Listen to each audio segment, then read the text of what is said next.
Sesungguhnya orang-orang yang memfitnah orang-orang mukmin, orang yang beriman. Apa arti memfitnah di sini? Ya, artinya adalah menyiksa, membakar. Ya, orang-orang beriman dibakar di dalam api ketika mereka tidak mau murtad. Itu arti fitnah, ini banyak makna. Dalam bahasa Indonesia, fitnah artinya ya, membuat berita bohong tentang seseorang, ya kan? Membuat berita bohong tentang seseorang, menuduh orang dengan kebohongan. Itu fitnah dalam bahasa Indonesia, bukan bahasa Arab. Mereka itulah kemudian sebagian orang membawa makna ayat dan makna yang enggak benar, ya. Ada dua ayat dalam Al-Qur'an Allah mengatakan wal fitnatu asyaddu minal qatl. Dan fitnah itu lebih berat, ya, daripada pembunuhan. Itu ayat Al-Qur'an dalam dua tempat dalam Al-Qur'an. Fitnah ini bukan dalam fitnah dalam bahasa Indonesia. Tapi fitnah ini adalah maknanya adalah kemusyrikan, kekafiran, kemudian menghalangi orang dari agama Allah. Itu kalau kita lihat tafsir-tafsirnya, ya. Jadi hendaklah kita memahami Al-Quran, hadis dengan bahasa Arab.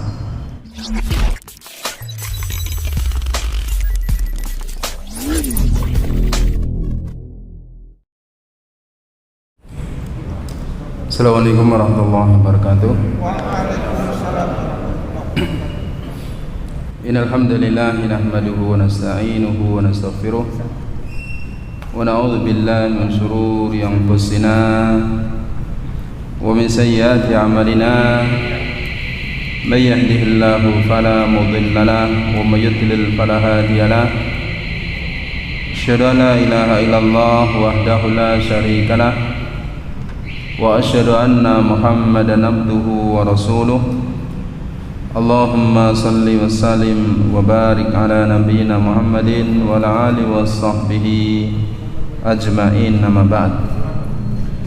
Bapak Ibu jamaah rahimakumullah, alhamdulillah, pada kesempatan kita kali ini Allah masih memberikan izin kepada kita untuk berkumpul di salah satu rumah di antara rumah-rumah Allah, di Masjid Baitur Rahmah. Semoga menjadikan sebab kita mendapatkan rahmat Allah Subhanahu wa taala.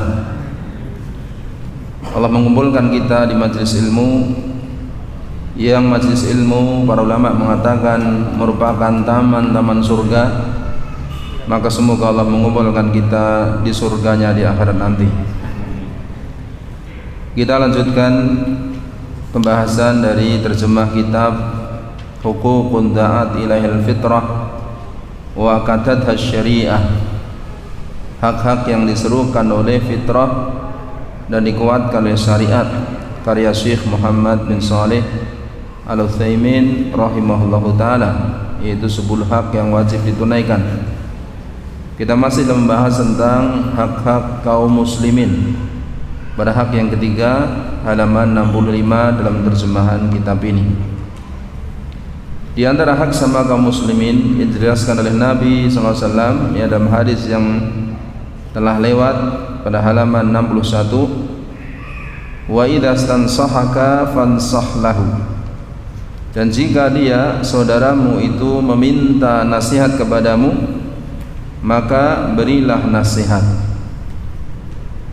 Disebutkan di sini yaitu jika seorang muslim datang kepadamu meminta nasihat dalam satu masalah, baik masalah agama, masalah dunia, maka nasihatilah, karena hal ini termasuk ajaran agama. Kemudian disebutkan di sini sebuah hadis sebagaimana diriwayatkan di dalam sebuah hadis an Tamim Ad-Dari, dari sahabat Tamim Ad-Dari radhiyallahu anhu, anna Nabiya sallallahu alaihi wasallam qala, bahwa Nabi Muhammad sallallahu alaihi wasallam bersabda, ad-dinun nasihah, agama adalah an-nasihah, ketulusan. Qulna, kami para sahabat bertanya, liman, bagi siapa ya Rasulullah? Qala lillahi, bagi Allah, wali kitabi, kitabnya, wali rasulihi, dan bagi rasulnya, wa li a'immatil muslimin, dan bagi para pemimpin kaum muslimin, wa ammatihim, dan rakyat pada umumnya, orang awam mereka.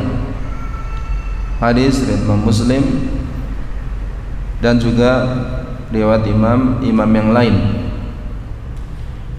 Sabda Nabi SAW, ad-dinun nasihah, agama adalah nasihat, menunjukkan bahwa nasihat ini adalah ajaran agama Islam yang sangat penting. Ya, sebagaimana sabda Nabi SAW ketika menjelaskan masalah rukun haji itu wukuf di Arafah, beliau bersabda, al-hajju Arafah. Al-hajju Arafah, haji itu wukuf di Arafah. Maksudnya apa? Maksudnya bahwa wukuf di Arafah ini salah satu bagian yang paling penting dalam haji, rukun haji, ya. Bukan berarti bahwa haji hanya wukuf di Arafah, tidak. Karena haji itu ada ihram, ya, ada tawaf, ada sa'i, ada wukuf, ya. Kemudian nanti ada mabit di Mina, mabit di Muzdalifah, lempar jumrah, ya. Tetapi di antara rukun haji itu wukuf di Arafah. Ini bagian penting. Juga sebagaimana sabda Nabi SAW dalam hadis Imam At-Tirmidzi, Imam Ahmad, Nabi SAW mengatakan, ad-du'a'u huwal ibadah. Doa itu ibadah. Ya, doa itu ibadah. Maksudnya adalah doa ini ibadah yang sangat penting. Nah, demikian pula sabda Nabi SAW, ad-dinun nasihah, agama adalah nasihat. Maksudnya nasihat itu termasuk yang sangat penting di dalam agama kita, agama Islam. Kemudian para sahabat bertanya, liman, bagi siapa ya Rasulullah? Qala lillahi, untuk Allah, dan seterusnya. Perlu diketahui bahwasanya an-nasihah ini bahasa Arab, kemudian sudah masuk dalam bahasa Indonesia, ya. Kemudian janganlah kita memahami sebagaimana dalam bahasa Indonesia, ya. Karena kalau kita memahami dengan bahasa Indonesia, mungkin kita bingung bagaimana kita umat Islam nasihati Allah, yang memberikan saran kepada Allah, ya, kepada kitabnya, rasulnya, pemimpin kaum muslimin, gimana caranya memberikan nasihat, ya. Karena saya pernah dengar ada seorang ceramah membawakan hadis ini kemudian memahami nasihat dengan bahasa Indonesia. Ini salah, ya. Karena satu bahasa ketika masuk dalam bahasa lain itu kadang-kadang berubah maknanya dari bahasa aslinya. Al-Quran bahasa Arab, hadis bahasa Arab, harus dipahami dengan bahasa Arab. Ya, ini banyak sekali contoh-contohnya. Termasuk fitnah umpamanya. Fitnah itu bahasa Arab, tapi masuk dalam bahasa Indonesia, ya, artinya beda dengan bahasa Arab. Ya, kalau kita dalam bahasa Arab, ya, dalam bahasa Arab fitnah memiliki banyak arti, ya. Antara adalah ujian, ya, keburukan, kesesatan, syirik, kufur. Ini fitnah. Tergantung dengan kalimatnya bagaimana. Ya. Dalam surat Al-Buruj semuanya Allah mengatakan, innal ladzina fatanul mu'minina wal mu'minat thumma lam yatubu falahum adzabu jahannama wa lahum adzabul hariq. Sesungguhnya orang-orang yang memfitnah orang-orang mukmin, orang yang beriman. Apa arti memfitnah di sini? Ya, artinya adalah menyiksa, membakar. Ya, orang-orang beriman dibakar di dalam api ketika mereka tidak mau murtad. Itu arti fitnah, ini banyak makna. Dalam bahasa Indonesia, fitnah artinya, ya, membuat berita bohong tentang seseorang, ya kan? Membuat berita bohong tentang seseorang, menuduh orang dengan kebohongan. Itu fitnah dalam bahasa Indonesia, bukan bahasa Arab. Mereka itulah kemudian sebagian orang membawa makna ayat dan makna yang enggak benar, ya. Ada dua ayat dalam Al-Quran Allah mengatakan wal fitnatu asyaddu minal qatl, dan fitnah itu lebih berat, ya, daripada pembunuhan. Itu ayat Al-Quran dalam dua tempat dalam Al-Quran. Fitnah ini bukan dalam fitnah dalam bahasa Indonesia, tapi fitnah ini adalah maknanya adalah kemusyrikan, kekafiran, kemudian menghalangi orang dari agama Allah. Itu kalau kita lihat tafsir-tafsirnya, ya. Jadi hendaklah kita memahami Al-Quran, hadis dengan bahasa Arab. Ya, karena ketika bahasa Arab masuk bahasa Indonesia sering ada perubahan makna. Istilah fitnah, nasihat, silaturahmi, ya, ziarah. Ya, ziarah dalam bahasa Indonesia biasanya ziarah kubur. Ziarah kubur, padahal dalam bahasa Arab ziarah itu berkunjung. Enggak mesti ziarah kubur, berkunjung. Ya, orang mendatangi kawannya, mendatangi keluarganya, ziarah dalam bahasa Arab. Ya, jadi kita paham dengan bahasa Arab. Apa sih makna an-nasihah dalam bahasa Arab? Ya. Syarah yang panjang lebar hal ini disebutkan oleh Imam Ibnu Rajab Al-Hambali rahimahullah dalam kitab beliau Jami'ul Ulum wal Hikam fi Sarhi 50 hadis. Ya, Imam Ibnu Rajab Al-Hambali ya menjelaskan hadis ini dengan panjang lebar dalam kitab beliau Jami'ul Ulum wal Hikam. Di antara penjelasan beliau an-nasihat, ya setelah beliau penjelasan panjang lebar dengan nukilan-nukilan para ulama sebelumnya, ya, an-nasihat artinya adalah kehendak untuk berbuat baik. Ya, kehendak untuk berbuat baik. Ya, ketulusan. Maka kita terjemah dengan ketulusan. Ya, nasihat ini ketulusan. Ya, kehendak untuk berbuat baik. Ya, karena an-nasihat dikata an-nusakh. Ya, nusakh artinya ketulusan, tulus, kemurnian. Ya. Kemudian ketulusan kepada Allah, bagaimana seseorang beriman kepada Allah, ya, mentaati Allah, menjauhi larangan Allah. Ini nasihat kepada Allah. Orang beriman harus memberikan nasihat kepada Allah, maksudnya dengan beriman kepada Allah. Ketika diberi berita, dia meyakini beritanya. Ketika diberi perintah, dijalankan. Ada larangan, ditinggalkan. Ini nasihat. Ya. Mengagungkan Allah, mencintai Allah, ini nasihat kepada Allah Ta'ala. Kemudian para ulama juga menjelaskan nasihat ada yang wajib, ada yang sunnah. Ya. Ada yang hukumnya sama wajib, ada yang sunnah. Nasihat kepada kitabnya, bagaimana kita memberikan nasihat kepada Al-Quran. Kita punya kehendak tulus kepada Al-Quran dengan mengimani Al-Quran, membaca Al-Quran, menjaga Al-Quran, menyebarkan Al-Quran, ya, mengajarkan Al-Quran, belajar Al-Quran. Itu sebagaimana sabda Nabi SAW, ya, dalam hadis dari Imam Al-Bukhari Muslim, Imam Al-Bukhari, sahabat Utsman bin Affan radhiyallahu anhu, Nabi SAW mengatakan khairukum man ta'allama al-Qur'ana wa 'allama. Sebaik-baik orang di antara kamu itu orang yang ta'allama al-Qur'an, mempelajari Al-Qur'an, wa 'allama, dan mengajarkannya. Terus ketulusan terhadap Al-Qur'an. Kita tulus terhadap Al-Qur'an. Kita belajar Al-Qur'an. Kalau sudah bisa mengajarkan yang lain, belajar membaca, mengajarkan membaca. Ya. Belajar masalah makna-maknanya, tafsirnya, ya, mengamalkannya, meyakininya. Itu ketulusan terhadap Al-Quran, menjaganya. Wali rasulih, ketulusan rasulnya dengan beriman kepada beliau, mencintai beliau, mengagungkan beliau, meladani beliau, melaksanakan sunnah beliau, ya, membela beliau. Ini ketulusan kepada Nabi Muhammad sallallahu alaihi wasallam. Wa li a'immatil muslimin, ketulusan kepada pemimpin kaum muslimin, para penguasa kaum muslimin, ya, dengan menghormati mereka, mencintai mereka, ya, mendoakan kebaikan bagi mereka, tidak memberontak kepada mereka jika mereka masih salat. Wa ammatihim, dan memberikan nasihat kepada orang awam mereka dengan mencintai mereka, berbuat baik kepada mereka, membantu mereka, berdakwah kepada mereka, amar ma'ruf nahi mungkar, dan seterusnya. Yang ini perinciannya dalam syarah hadis ini. Adapun jika dia tidak datang kepadamu untuk meminta nasihat, namun dia akan melakukan sesuatu berbahaya, suatu yang berbahaya, harus ada kata yang ini, ya, suatu yang berbahaya atau perbuatan dosa, engkau wajib menasihatinya walaupun dia tidak datang kepadamu. Ya. Jadi dalam hadis tadi disebutkan, ya, wa idza istansahaka fansah lahu. Jika saudaramu orang Islam itu minta nasihat kepadamu, berilah nasihat.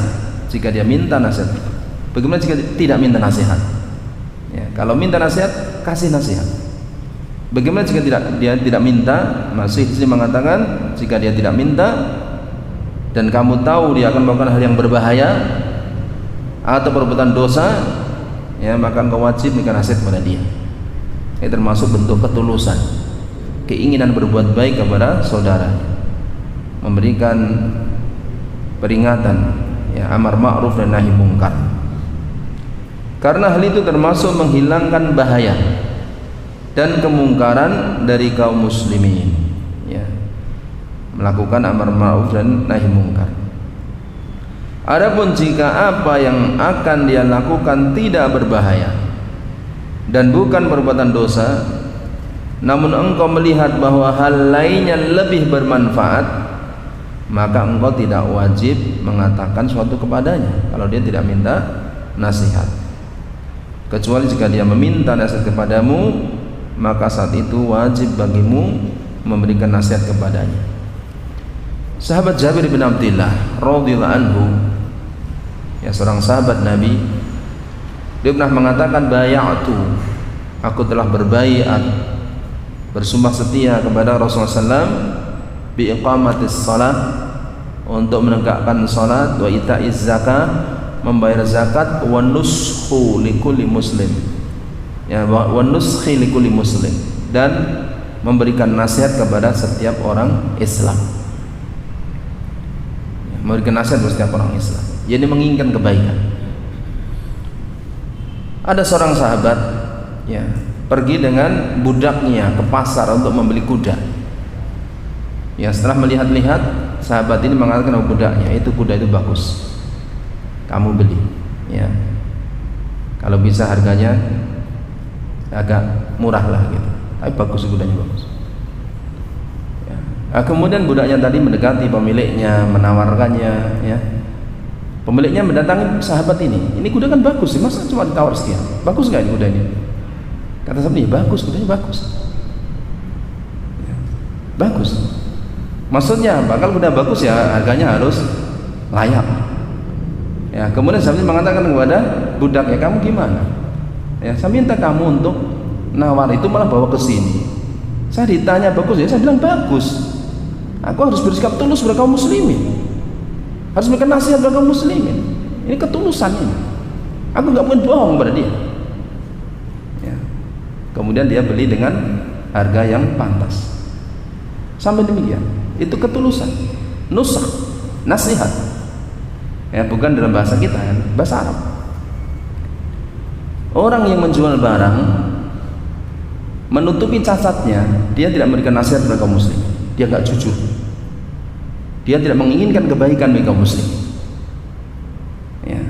Jadi orang yang bersikap memberikan nasihat kepada kaum muslimin, dia berbuat baik, ya, dia tidak akan menyakiti mereka. Termasuk ketika jual barang ada cacatnya, jelaskan. Ini sikap nasihat namanya, tulus kepada kaum muslimin, ya. Itu bentuk nasihat, ya, itu dijelaskan oleh para ulama demikian.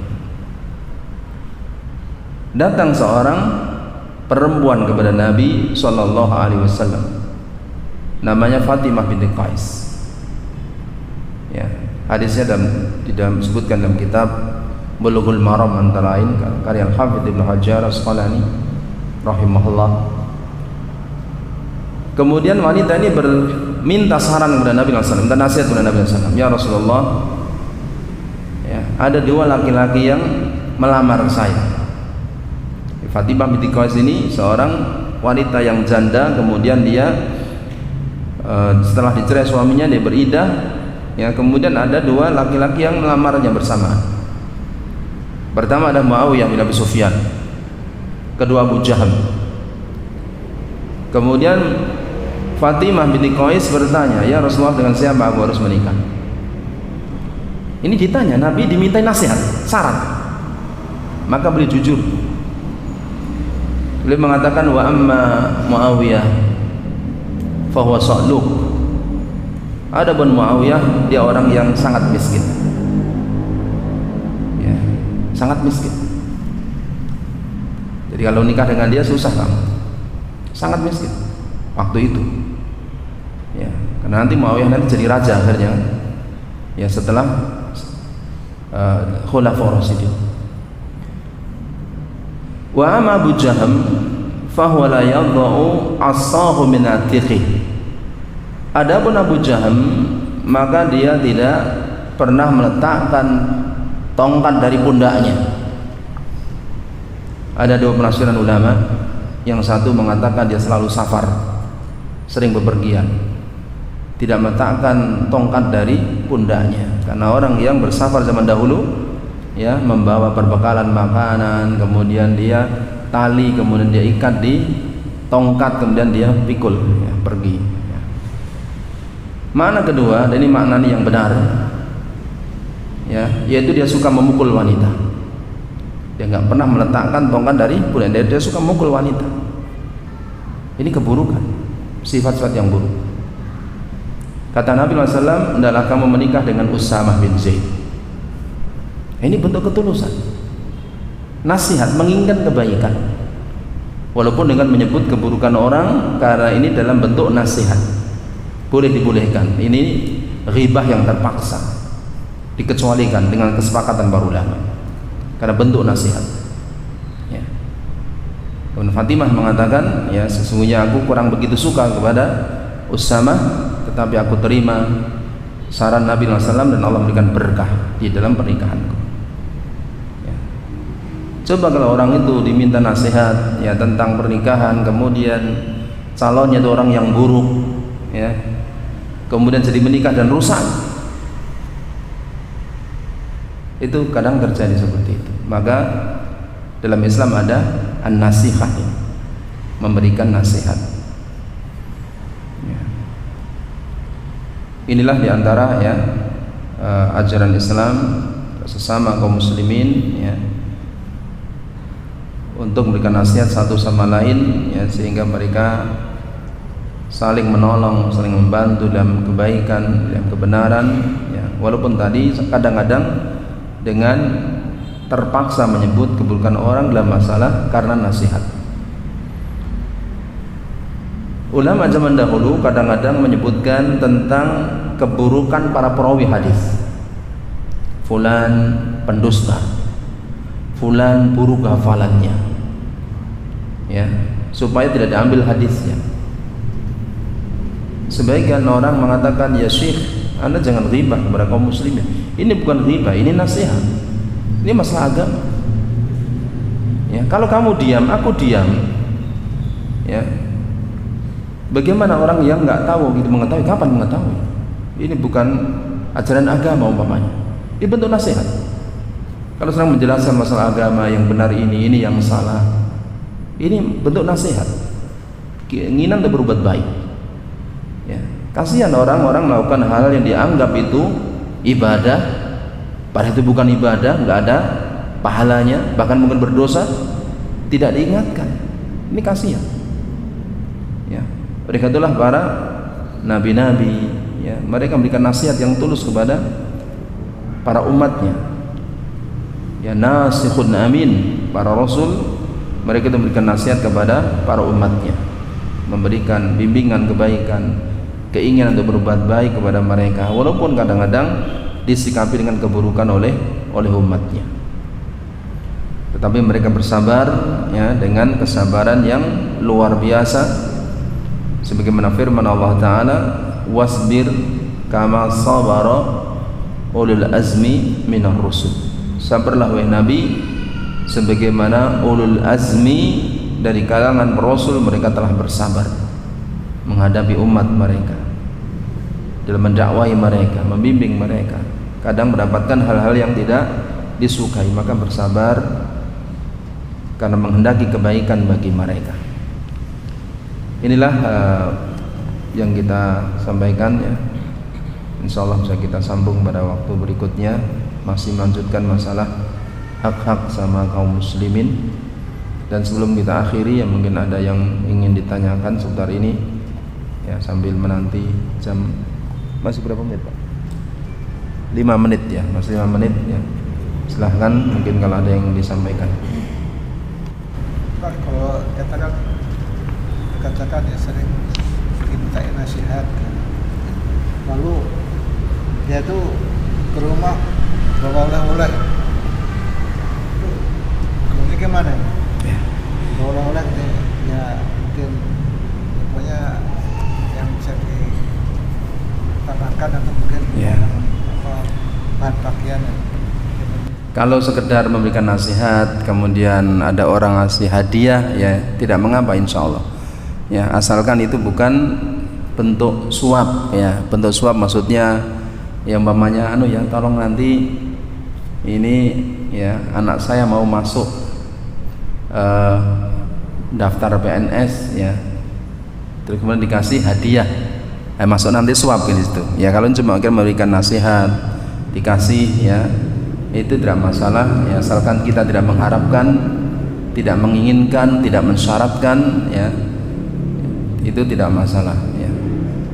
Demikian pula hal tersebut ya tadi seorang tidak mengharapkannya, tidak menginginkannya, tidak mensyaratkannya, ya tetap dia menginginkan kebaikan, ya itu tidak masalah, itu hal yang wajar, ya.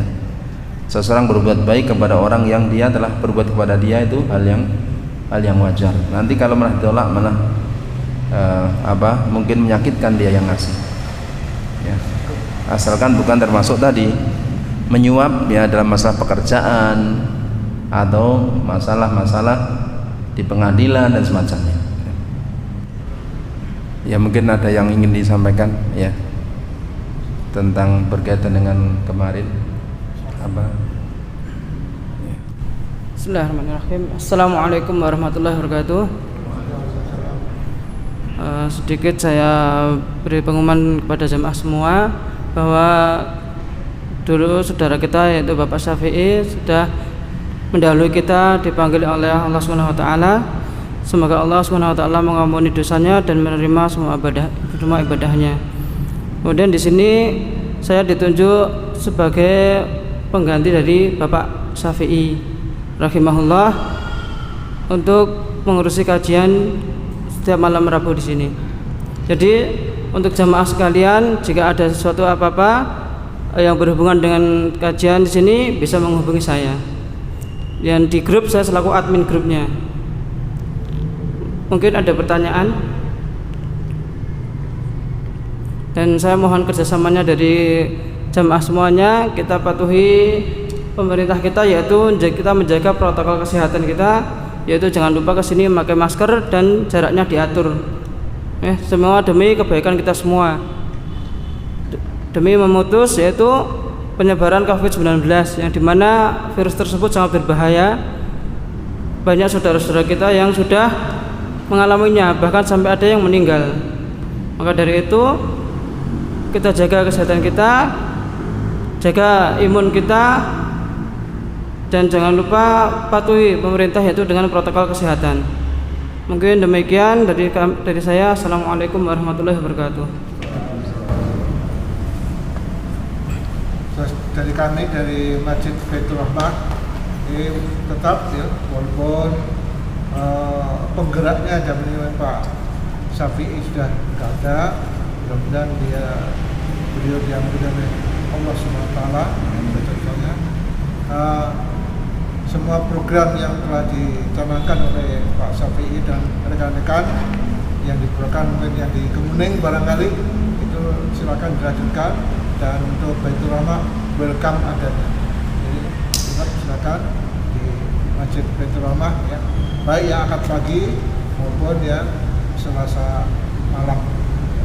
Lebih-lebih yang Selasa malam bisa lebih banyak lagi, ya. Saya kira itu ya dari Masjid Baitur Rahmah, intinya welcome, ya. Rakyat bersatu, jaga kebersihan, jaga kebersamaan, jaga keamanan kita bersama. Saya kira itu. Terima kasih Ustaz. Ya, terima kasih dari Bapak Takmir, Pak Haji Bejo, ya juga Akh Abdullah yang telah menyampaikan pengumumannya, dan beliau sebagai penerus pengaji Pak Syafi'i untuk mengurusi kajian kita ini, ya. Dan juga sedikit pengumuman bahwa kita ada itu kegiatan dana sosial ya, jadi sukarela ya, mungkin ada nanti di depan setelah sholat ya, nanti untuk saudara kita yang mungkin sakit atau butuh pertolongan itu bisa diambilkan sebagian ya, mungkin begitu. Assalamualaikum warahmatullahi wabarakatuh.